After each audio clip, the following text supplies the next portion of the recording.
frosts and you wanted rain. You've got them both. Got them both. Had the rain nice and early, really, and we're really enjoying having that because it's set up the moisture underneath. It's still dry well down, but it's got enough moisture there now for those residual herbicides I talked about last time, Rob, getting into that ground, adhering to the soil particles and actually working through the winter and into the early spring. So a good result there.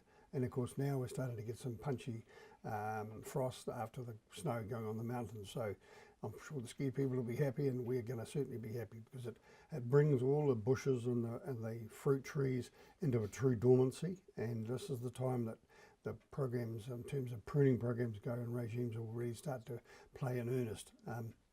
Central Otago, they've been doing it for a week or two because they've got a bit colder down there.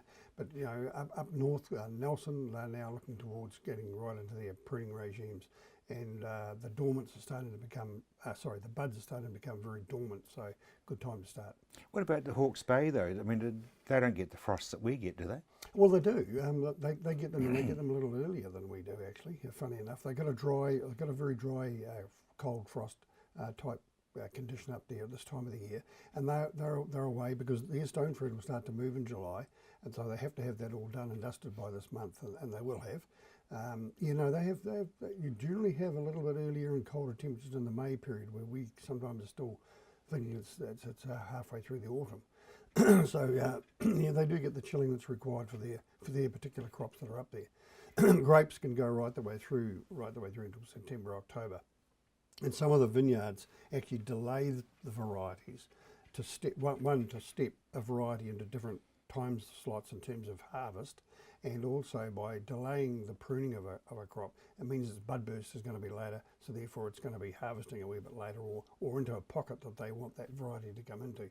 So there's a lot of management and a lot of reasons why we have to look very hard at how we go about our pruning regimes, because it sets up next year's crop and even into the following year's crop on what we are doing in terms of what we call main cuts. We might be quite heavy in one variety and prune really hard, and that'll create a lot of water shoots which we're going to remove in the summer.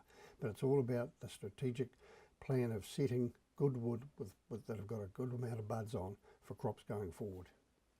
You have astounded me, because I just thought you'd sort of start at one end of the vineyard and work your way through to the other. No, they do it by variety, and they do it by block even, and within those varieties. So it's all about, and some blocks, say it's Savvy Blanc to be easy, and that block down on that terrace there is warmer than this one up here, and so that helps to determine their pruning regime, and also how their buds break in the springtime.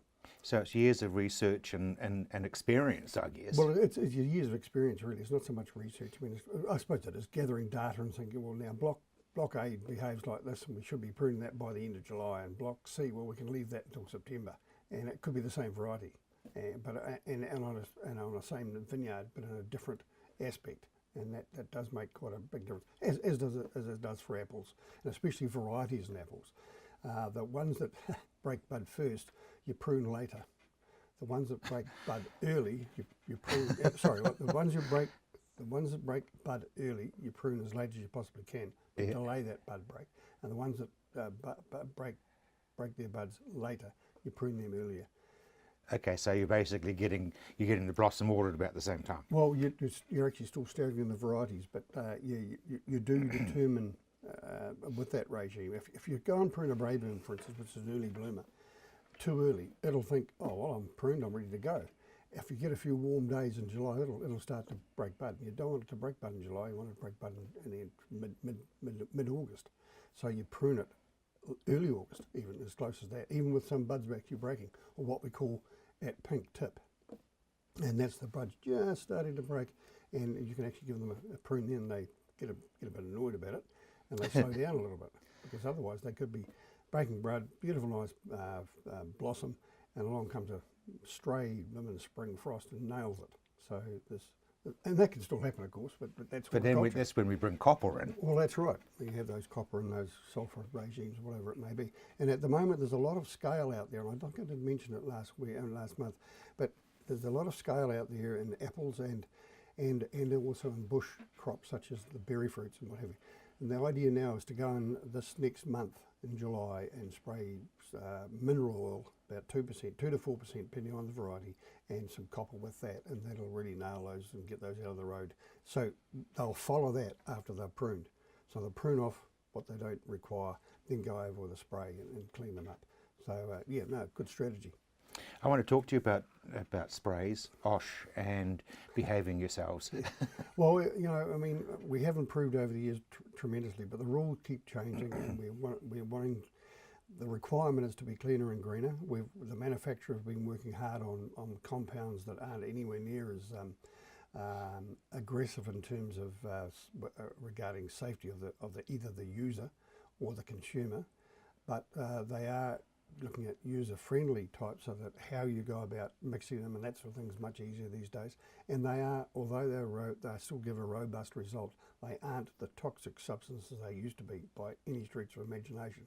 Having said that, Rob, there is no reason to be complacent. You have to make sure your staff are familiar with what they're dealing with and rug up accordingly. Gloves, masks, appropriate clothing, and especially when it comes to mixing. The times I've seen it over the years where people get in and mix their chemical, it's the most dangerous time because you're that close to a concentrated amount of compound. And you're breathing. Pouring in breathing, probably just going to put your smoke out, which you shouldn't be doing anyway. That's an old thing, it's not so much today, I have to say. Yeah, but I know what you're saying. Yeah, and then, hang on, I've got to get the mask on my way spraying. So I put my gear on and away I go spraying. Put your blooming gear on before you go spraying. Now, some of that gear is not appropriate to use when you're mixing, so you put different type of gear on. So you get your mixing gear, then you got your application gear. And I mean, the clothing's the same, but you know, a mask or a helmet or whatever you may use is usually quite different. These days we've got air-conditioned and we-compressed cabins, so the grower can actually sit inside there looking normal, but he's actually in a great big spray suit. They're expensive, or you can actually put a helmet on that creates an environment within the breathing area, and it sorts out all the impurities in the cabin of the tractor. So you can use that, or if you're in an open air, you use one of those helmets anyway. So those days and then you just use a mask when you go to actually mix the material. As long as you've got your gloves on, you're going to be fine. The other part of this whole equation is the disposal of the empty containers when they're finished. Now, a lot of the materials now are what we call WDGs, so they're a dry granule, a wettable dry granule. So they're dry, they're a granule, they put water on, they turn into a solution. But they come in a plastic breathable bag, which actually can go into the tank and it actually dissolves. There are a number of those now, or because you haven't got any plastic, or it's cardboard, which is combustible, and you can burn the package afterwards. So those are the innovations that have gone away from the old metal cans that used to rust and leak and all that sort of stuff and end up in a heap in the corner of the orchard, or maybe that is a real no-no these days. And growers have been very responsible for that, and of course they are checked and audited. I was going to say, it's not actually necessarily voluntary. No, but I would have to say, if I can pump one for the growers, I think most of them are very responsible now. They understand the implications if it goes wrong, and the Labor Department don't take prisoners. They're hard work, and if you conform, you're going to be fine. Yeah, okay. I mean, that's the bottom rule, isn't it? If you obey the rules, you've got nothing to fear about. Drive at 120, you get a ticket for exceeding 100. Quite simple, really. Drive at 99, you're right. Same principle. But it is the same principle. Yeah. But seriously, growers are taking it seriously now. Oh, absolutely. And there's a lot more training going on, and there's also, I mean, there can be the farmer, then it can be the manager, then it can be the worker. So we've got to make sure that link is all ticked off. In fact, guys have got to actually report on what they do. If they train a person, they've got to say, yes, they've taken Rob through that, and they give the tick, and he's got to sign the bottom of the sheet. So it's quite transparent. So when and if